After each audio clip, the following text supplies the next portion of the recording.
Good afternoon. My name is Joseph Lloyd and welcome to No Budget Reviews, the series where we go around the country finding cars that you can buy in good condition with an MOT for under £1,000 and filming them with absolutely no money at all. So we have to use my phone, no microphones, no fancy DSLRs, nothing like that.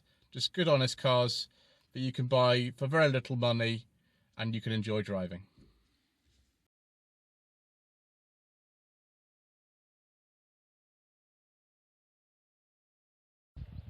Oh, viewers, why do I do this to myself? Why do I even experiment with forbidden fuel on this channel?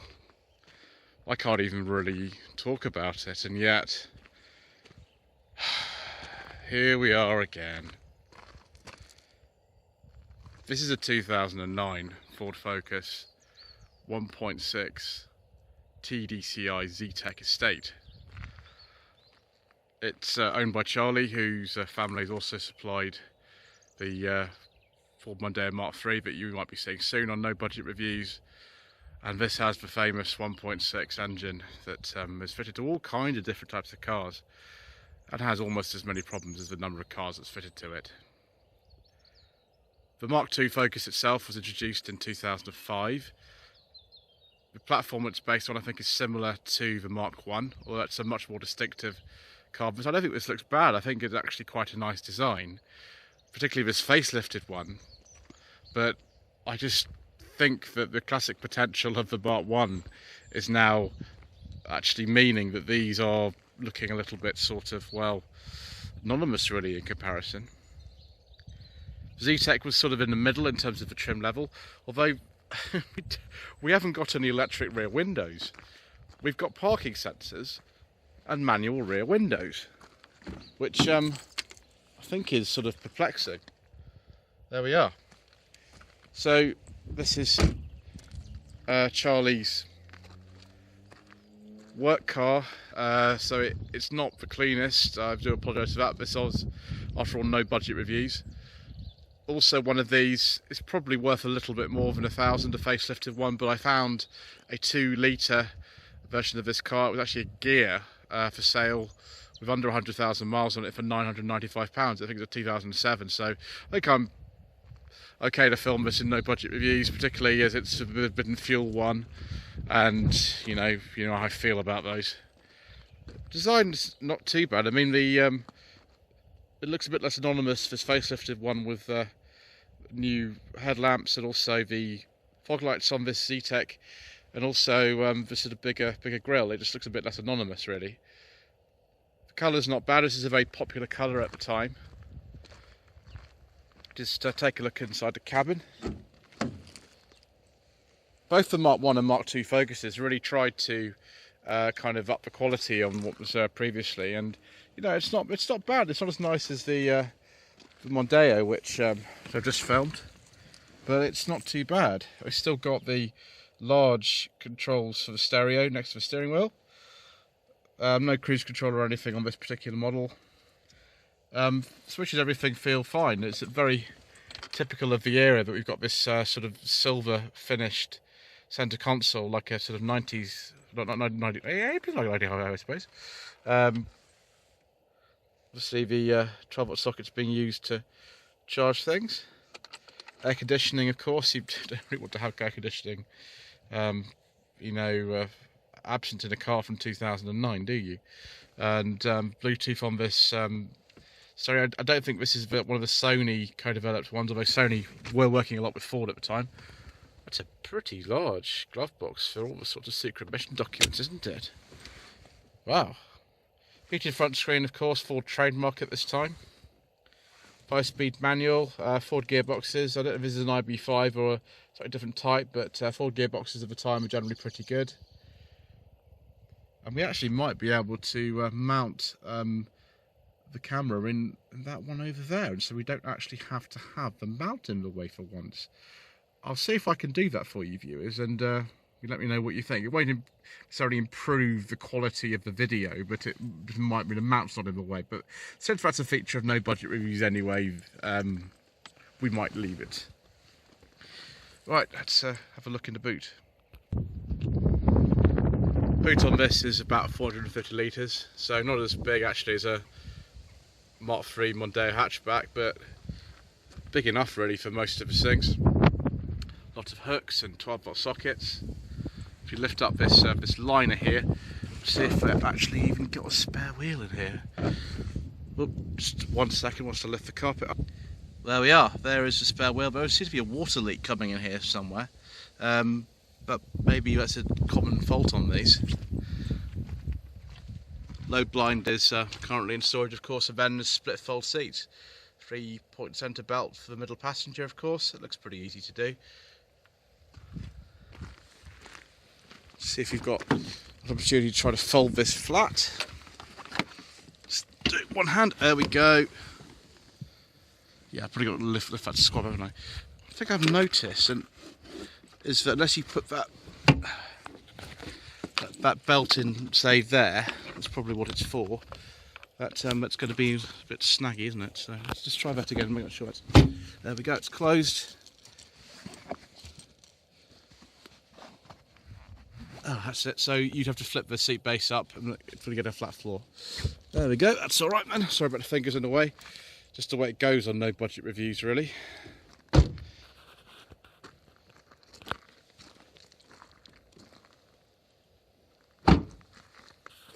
wonder if Ford sort of took inspiration from Volvo at the time for these tail lamps up the side like that. Obviously, Ford and Volvo were the same company into this sort of stage. So, yeah, the C30 and the S40 and things were based on this car. Interesting. Let's have a look under the bonnet then. No fancy gas struts on this bonnet. Quite a fiddly badge for some reason this time. Obviously it's the same as Mark III Mondeo, that you have to pull that up to get in. And here's the Duro Torque engine. This is the one that generates 110 horsepower particularly, and yes, it has lots of problems. Diesel particulate filters, EGR valves, swell flaps, turbo, oil starvation, fuel injectors, just on and on and on.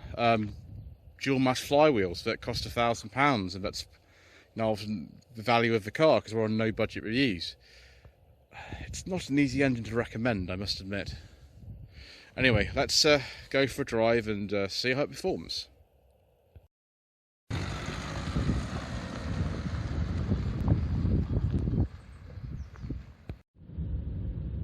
Right, viewers, time to go for a drive on the nice country lanes of Northamptonshire. Let's see if the legendary ride and handling of the Ford Focus are intact in this Mark II version. Straight away, I think they are. It's not helped by this sort of noise and vibration coming from this particular engine. We'll get onto that in a second, but yes, steering's very nicely weighted, driving position is good, very easy to place the car exactly where you want it.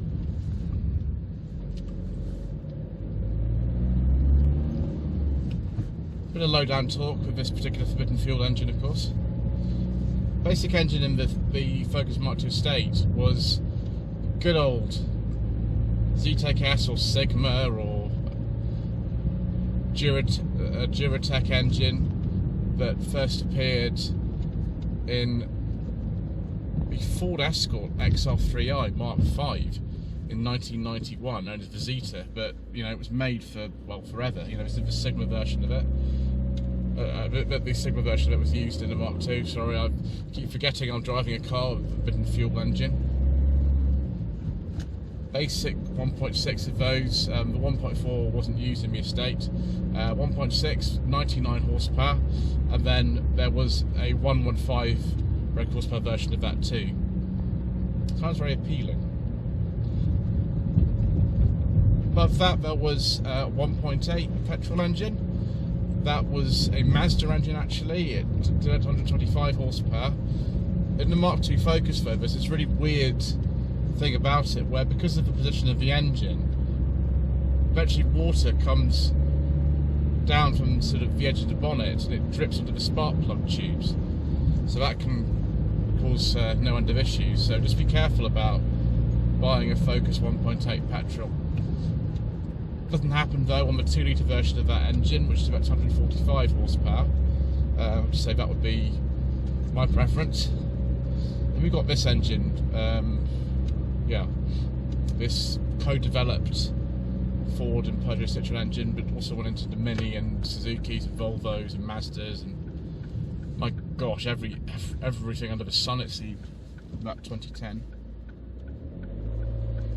Base version of this develops 90 horsepower. This is the 110 brake horsepower version with a diesel particulate filter, which can cause issues. It's maybe one of the reasons why you don't want to buy it. Then there was a 1.8 litre forbidden fuel engine that developed 115 brake horsepower, and then there were two 2 litre engines. One developed 110 horsepower, same as this. I think that was available a bit earlier than this particular version.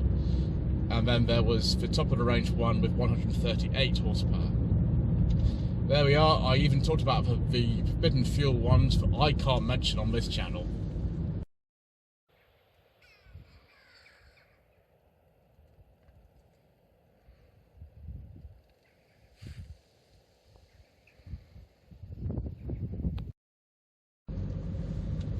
I must say I do like this manual gearbox in this car. It's quite a long throw. Clutch is a little bit heavy, but that's the same for most of these forbidden fuel engine cars. Ford gearboxes are legendary, and you know, this is a good one. You get a bit more torque than you would do in a 1.6 petrol Sigma engine. And the ride and handling, absolutely brilliant. I think some people say that the Mark II isn't as good as the Mark I. I've only driven the Mark I very briefly, and I didn't get a chance to sort of exploit it, but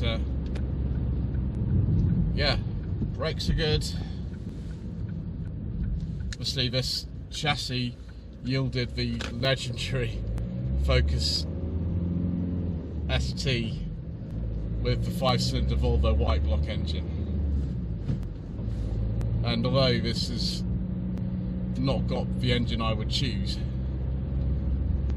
it's still good to drive. The ride is remarkably good. I don't know if the camera's sort of not moving around so much today because of this, but use a bit of a turbo there. Nice and torquey, no problem. Just go around this corner. Yeah, that feels good. Easy to point the car in whatever direction you want, and nice strong brakes to get you out of trouble, like I had to do there. Nice reassuring car to drive, particularly this is in the States. It feels pretty good.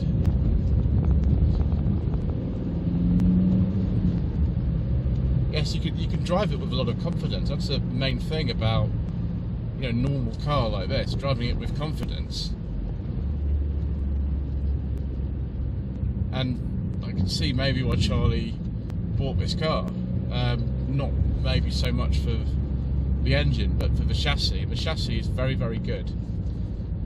Very impressed. It's it's a lovely thing to drive around, you know, on a day like this. Just need to change the engine and everything will be fine.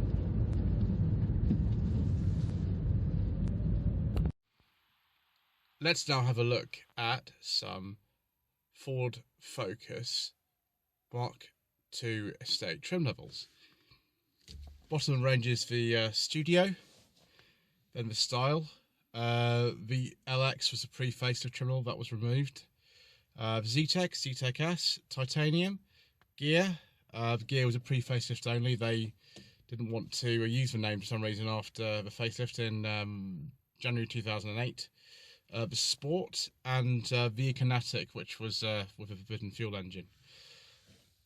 Let's also look at what cars were based on this platform. There are an awful lot of them. Of course, the Ford Focus range itself consisted also of the saloon until June 2009, so there were some made when this car was being built. The Focus CC, of course, similar to an Astra twin top, and then the 3 and 5 door hatchbacks. The cars on this platform are quite a lot. There was the Ford C-Max, the Ford Cougar, the Mazda 3, the Mazda Premacy, the Mazda CX-7, the Volvo C30, the Volvo 350, and the Volvo S40.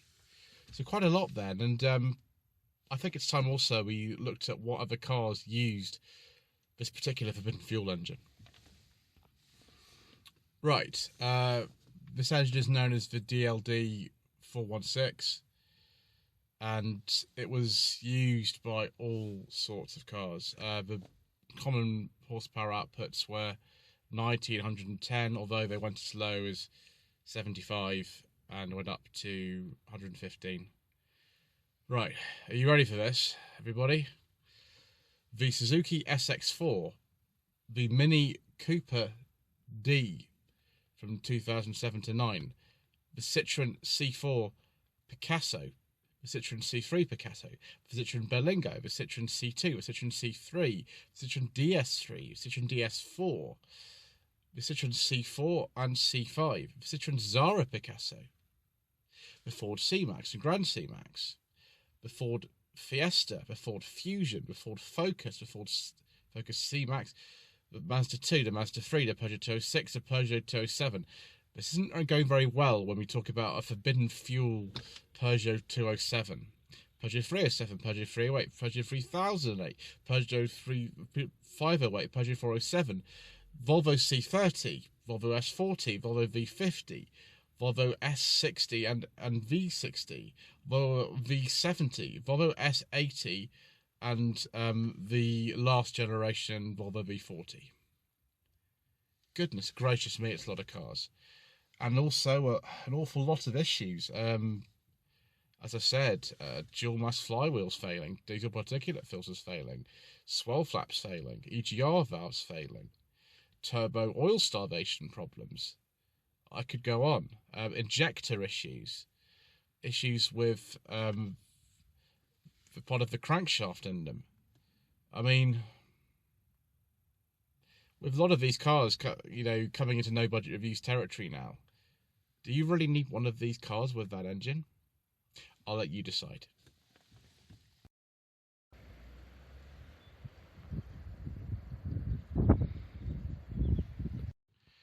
So what do I think of the Ford Focus Mark II Estate? Well, I like the steering of this car. The dashboard's okay. It is soft at the top. It feels a little bit basic in the Zetec trim, but you could obviously just buy a titanium or something like that. The handling and ride are exceptionally good in this car. I think the styling is okay. It's not the flashiest, but that's okay. Not everybody needs that. But there is a reason why we call it the forbidden fuel, and there's a reason why we don't talk about diesels on this channel. This particular one is really bad. Charlie's told me he's had over £1,000 worth of work already done on this car, including a sensor that failed, and this good old DPF. Yeah, that's why we don't talk about diesels on this channel. It's one of the reasons. Anyway, maybe I'll just buy myself a nice 2-litre gear, and then that'll be fine. Anyway, thank you for watching this episode of No Budget Reviews. Please don't forget to subscribe to the channel for more. Obviously, the Mondeo video might be coming out soon if you haven't already seen it. Don't forget to like this video and to leave a comment below. My social media links are in the video description, and also click the notification bell to be informed of new videos. Thank you.